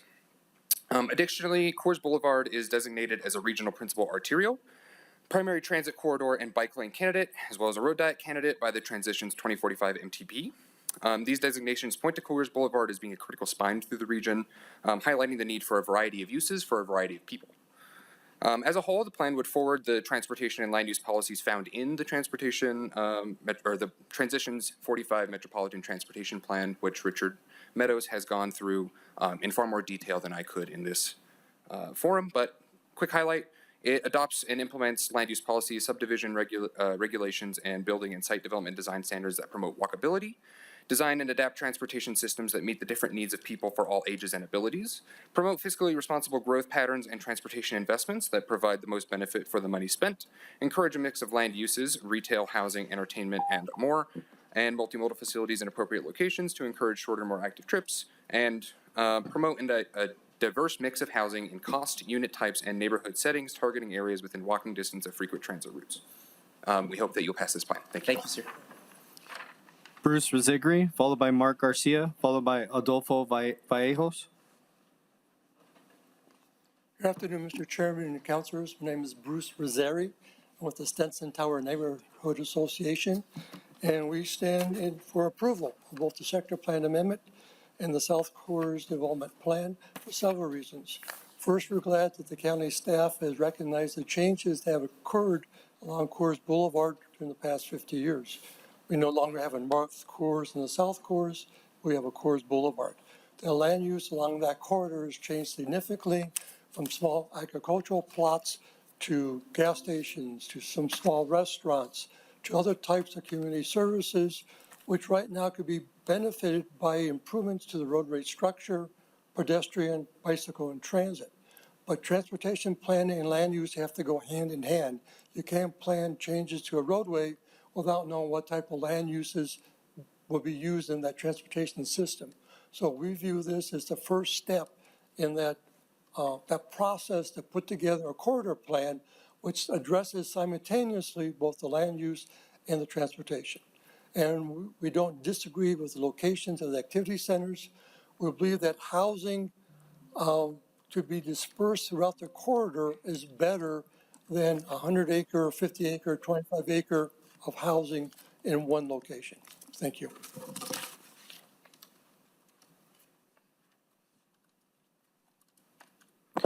Good afternoon, Commissioners. My name is Mark Garcia, and I'm here to speak on behalf of the Garcia Family Trust. First, I want to thank Commissioner Baca for his thoughtful memo about the South Coors Sector Plan. His recognition of the South Valley's 400-year history, the agricultural roots, and the cultural identity of families like mine is exactly right. My family has been here for generations, and we continue to farm and are stewards of the land under A1 zoning. Our parcels at 3433 and 3437 Blake Road were mistakenly placed inside the activity center boundary. Planning staff has since acknowledged this error and has confirmed the intention to recommend removal of our land from the planned boundary and to maintain A1 agricultural zoning unless we as property owners choose otherwise. We respectfully ask that this correction be formally included in this November 18th staff report.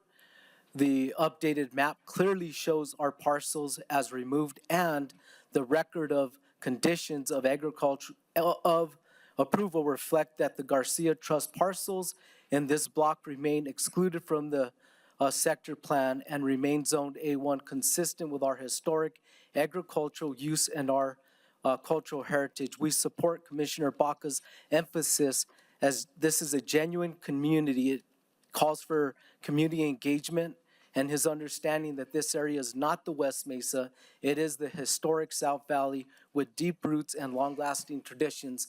And I just want to say I'm extremely my heartstrings are tugged because thinking of low-income families who are on subsidized housing to be stuck at Blake and Coors, that area is not an area for any child to grow up.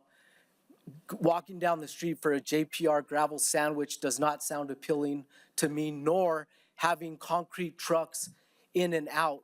Like there's established M1 zoning that works for our entire community. This, in that corridor, it's not thoughtful. These families deserve better. They deserve a better place to live than right there on Coors.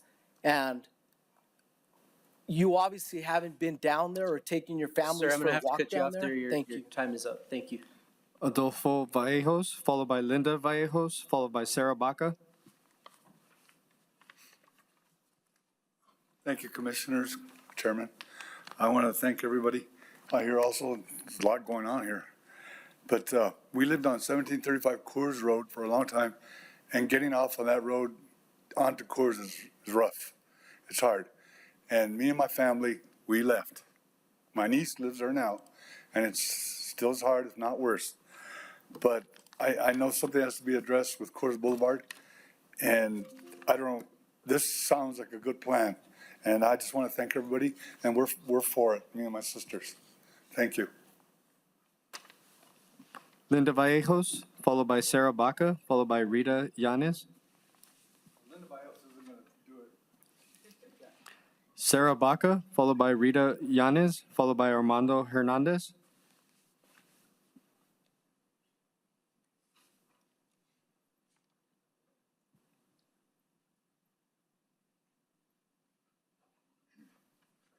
Hi, my name is Sarah Baca and I live on Blake Road.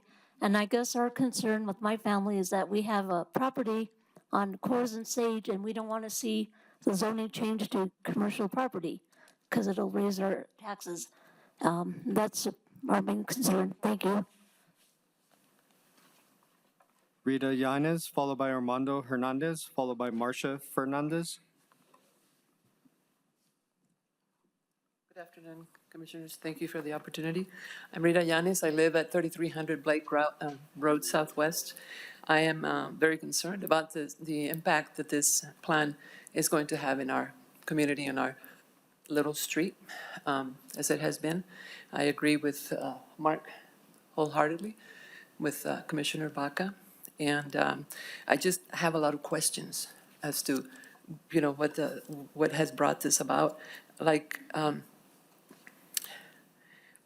are developers coming up, or have they come up and said, I want to build a 4-story building that is going to house low-income residents?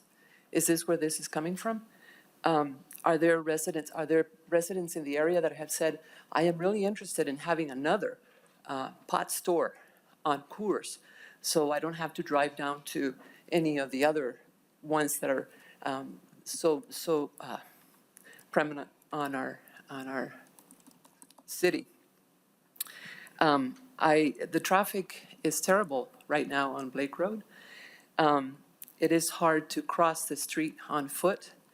I have stood minutes waiting for, traffic to slow down so I can actually cross. Many of the residents on our street are elderly or have children, and that creates a terrible problem.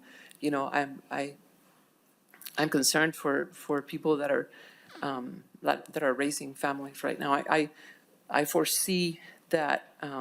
And that's not to mention the traffic on Coors. I mean, I go to Walmart and I try to find whatever way I can to not come down on Coors to enter Blake, because it's impossible. You take at certain hours of the day, it takes a long time. Anyways, I believe that this is to the detriment of our community, and eventually those of us that are that want to continue that kind of community will be moving out of there, because it's not going to be a pleasant place. Thank you. Armando Hernandez, followed by Marcia Fernandez.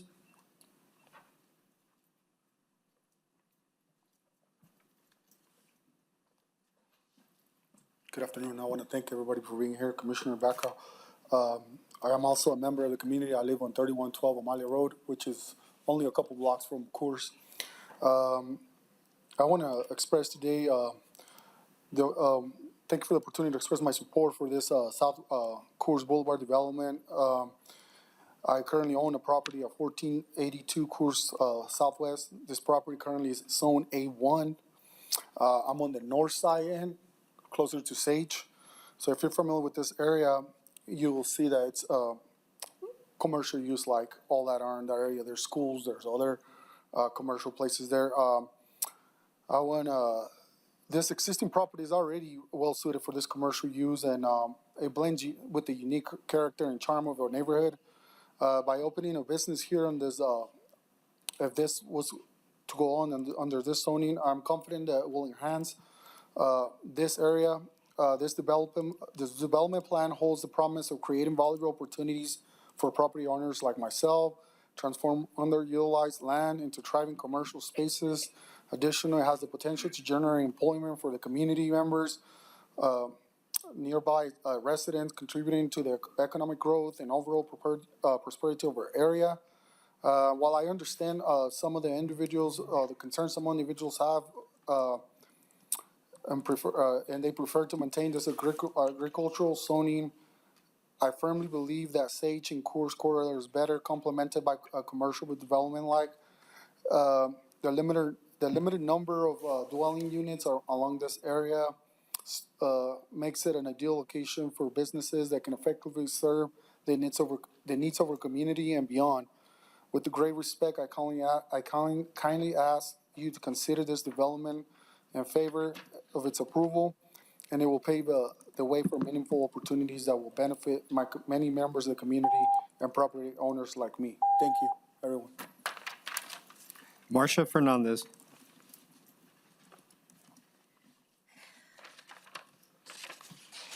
Thank you, Mr. Chair. Commissioners, my name is Marcia Fernandez. I live at 2401 Violet Southwest. I'm the president for life of the Foothill Neighborhood Association and secretary for life, it appears, of the South Valley Coalition of Neighborhood Associations.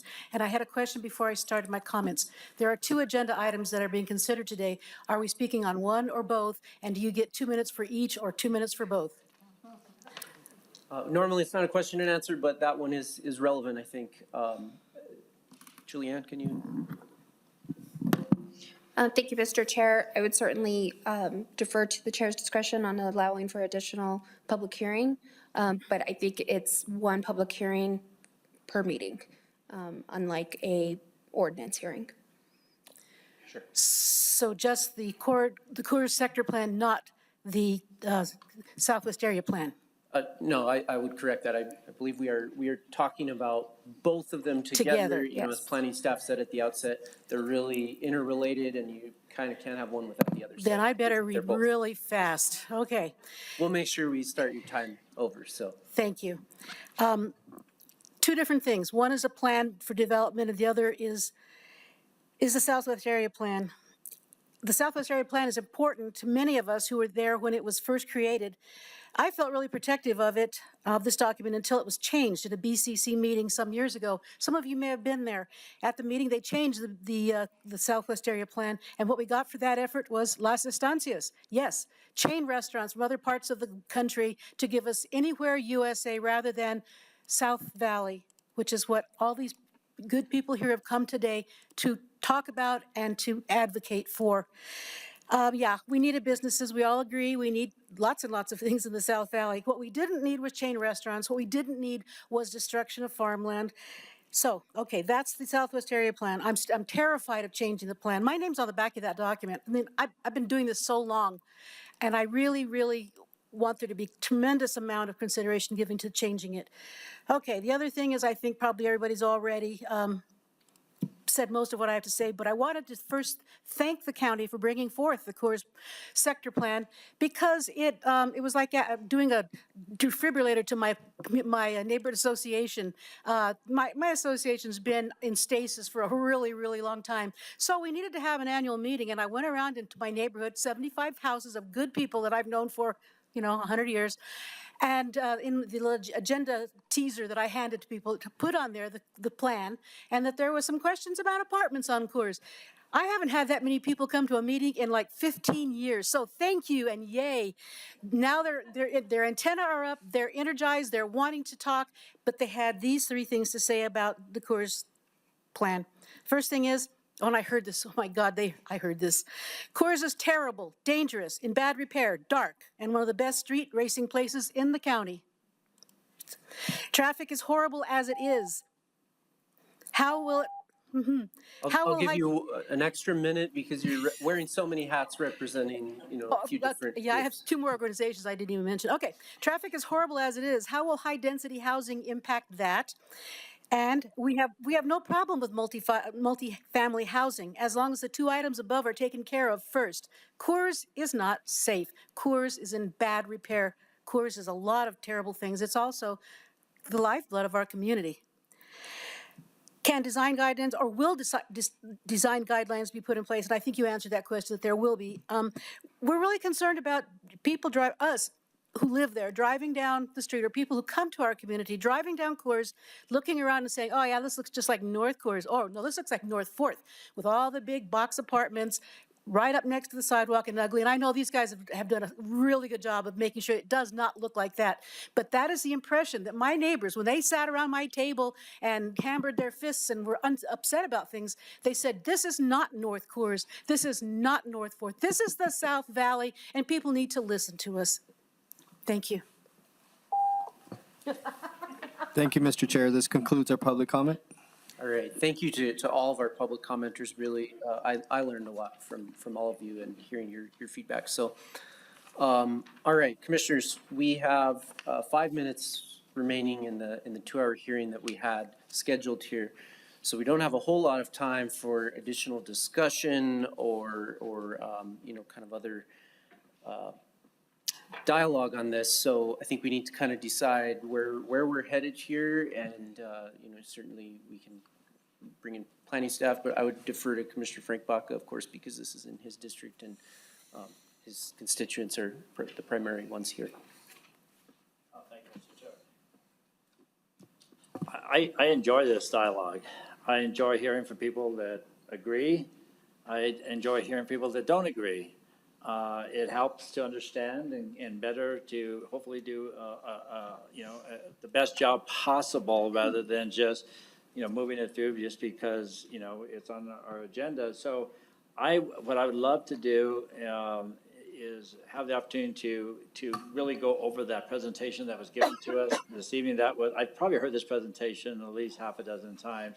The shortened version, long version, not to mention reading the plan myself, but this last version that was presented today, I think was more detailed and more current version, and I would actually love to have the opportunity to sit down with staff, everybody that spoke and others, that are there at the table to go through and understand and to integrate what we're hearing as much as possible, because I've heard different things. From not 4-story to 2-story okay to, just different concept.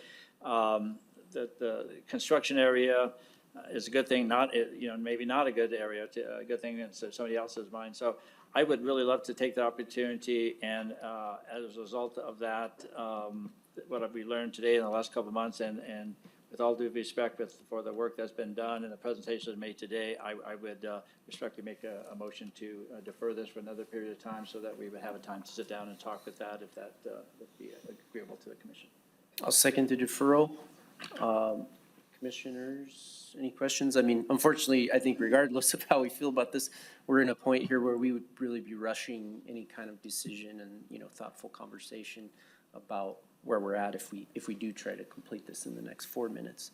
Commissioner Baca, did you want to? Yeah, thank you, Mr. Chair. So my question is a continuance the same thing as a deferral? To me, I think a continued conversation about this is what I am needing. I mean, I really do feel like we have some folks that are supporting this, even, my Commissioner Baca, because we need planning. We need this oversight. We need to engage with the community on what we want to see on this road. So I consider this a very good conversation, and to continue it for decision-making is where I'm sitting. So I guess that's a question, or is it just semantics? I don't, I think the continuance. Madam Chair, yes. or excuse me, Mr. Chair, Commissioner Baca, I think given that we've heard some of the content, taken public testimony, and you'd like to continue the discussion, a continuance of this proceeding to a future hearing date would be most appropriate, in my opinion. I do agree that there's probably, we're splitting hairs maybe in what we call that. The point being that we'd like to continue the discussion with the board and the community to refine this to a point where we find consensus, or as close to as we can. Director, and this may be more of a legal or procedural question, and also a question to Commissioner Frank Baca, because I hear what you're both saying. Is there any functional difference between a continuance and a deferral? And what I mean by that is, I think primarily public hearing. Would there be an opportunity for additional public comment in one of those that there wouldn't be in the other? Hi, I'm Valerie Joe. I work in the county attorney's office. And I know with our county planning commission matters, and I believe it's the same here at the Board of County Commissioners, deferral is something you do at the beginning when you don't hear anything about a particular matter. In this particular case, since we've had extensive presentations, public comment, a continuance would be most appropriate. Thank you. Okay. Yes, County Manager. Thank you. What I would like to recommend is just to be realistic with time, that we consider the February 13th meeting instead of trying to bring December is a very full meeting. January, we'll be getting ready for budget and legislative session. So I would like to recommend February 13th. And as you know, I don't like deferrals or continuances. I'm not saying that today, I just mean that normally I would be trying to bring this back more quickly, but given the level of conversation today, I think it may be more realistic if we can bring it at that time frame. Director? Mr. Chair, Commissioners, the department would support county manager's words, and the 13th of February is something that we would certainly be able to work towards in addressing concerns heard from the public and to continue to work with the commission in addressing changes or potential amendments that they'd like to make to this document. If I could have the benefit of one moment, there's just some very quick clarifying things that I think is important for both the public and the board to understand before we conclude today. The building heights, the department, I'd like to just put out that we are leading here with humility and an open mind, that we don't expect or don't have the understanding that the document we put forth is perfect. We are open to making changes that are consistent with the values of the community and the desire of the board. Being mindful of also the fact that there are certain existing entitlements that we do want to be careful about not interfering with, and we would be in deference to county legal about their opinion around those specific points. Dark skies, that's applicable countywide. So anything that happens here or other places in the county, that is a standard that the county upholds. The Garcia family here to make comments about wanting their property to be removed. The department is in full support of that. We're prepared to make those changes and to remove it from the maps and to have them retain the A1 zoning. And then a comment was made about taxes. Not an automatic action, in my understanding, that would raise someone's taxes. It's really more tied to how they're assessed and how the property is used. That's also why the department is advocating for opt-in zoning in the corridor, so that if a property owner is not ready to utilize the new zoning designation, they have the benefit of deciding when they want to do that, if ever. With that, we would encourage specific direction if the board is able to provide to us today about how you want us to proceed, or we can schedule individual briefings and work with you all from that perspective. The department's ready, however you want to move forward. All right, thank you, Director.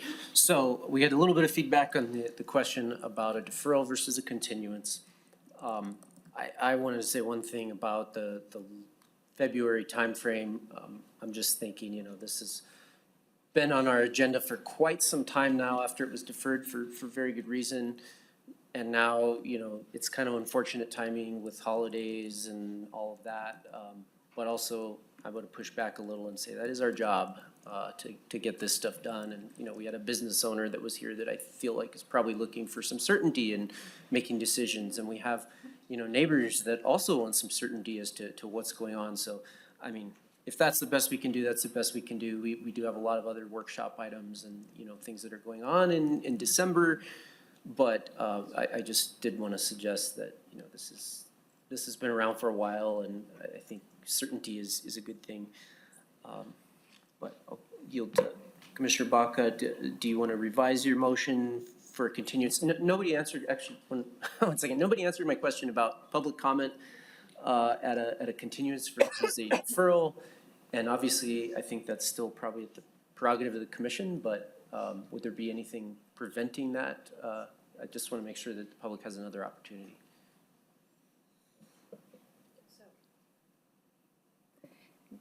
Yes, go ahead, County Manager. Yeah, so we do have a meeting on January 27th. It's 2 weeks sooner. I will just say the staff understands this, and I think I've shared with all of you my concern about how long things stay on our to-do list, because it does hold us up from doing other things. So it's 2 weeks, but I would really defer to the commission for your direction on, is it the 27th or the 13th?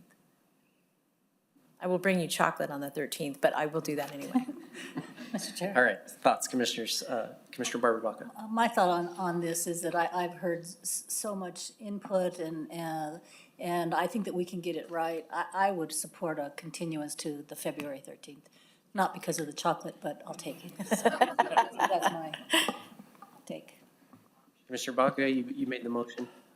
Yes, I have mixed feelings about it because, I will tell you, you have no idea how much time I've spent on this, literally hundreds of hours, I would say, and that's not including the time that I spend worrying about it and thinking about it. I mean, I'm just talking about the time I have pen and paper and reading the attending meetings, reading the documents. And so to some extent, to get it over sooner is good, but at the same time, to get it right and to make sure we have enough time with the holidays coming up and travel plans and that sort of thing, I think we would need probably some time in January to meet. I would love if any other commissioners could, be involved in that conversation. There's a lot of experience here on this, a lot of other options, perhaps another working session. I love working sessions, not everybody does, but myself, I think I would need a couple of half days to really sit down and go through this and fully understand and be able to answer questions, because ultimately what I feel I need to be answer to the community and be accountable to the community and say, why did you vote this way and why are we doing this and what is in the plan? I need to understand it so I can convey it to people. So I would, with all due respect, make a motion that we continue the proceeding to February 13, 2026. All right, I'll maintain my second. Any further discussion on the deferral? Now, there was a request from staff for some direction, I think, as to sort of how to proceed. I think we can certainly provide some of that based on public comment and comment of commission. I guess I would say, to me, I heard height restrictions were clearly something that Commissioner Baca and community brought up, as well as the transportation piece, the Coors Boulevard as a physical barrier and the safety issues related to that. I would like the issues that I raised, not the new issues that I raised, but the original ones about the fencing and the monument signs and potentially a small contractor's yard or something like that to be proposed for addressing.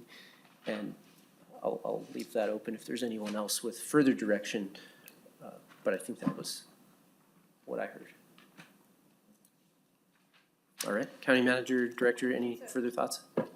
What I would just recommend is that some of what you said was a little antithetical to the plan. So what I would recommend is that the staff have an opportunity to take in all the feedback and thank you to the public for giving comment too, but that we get a chance to take all that feedback, individually meet with you. We know this is a quasi-judicial situation too, so I want to be really careful about that and do our very best to make sure that we can reflect your thoughts in documents that could be presented directly to you for your consideration to share with the commission.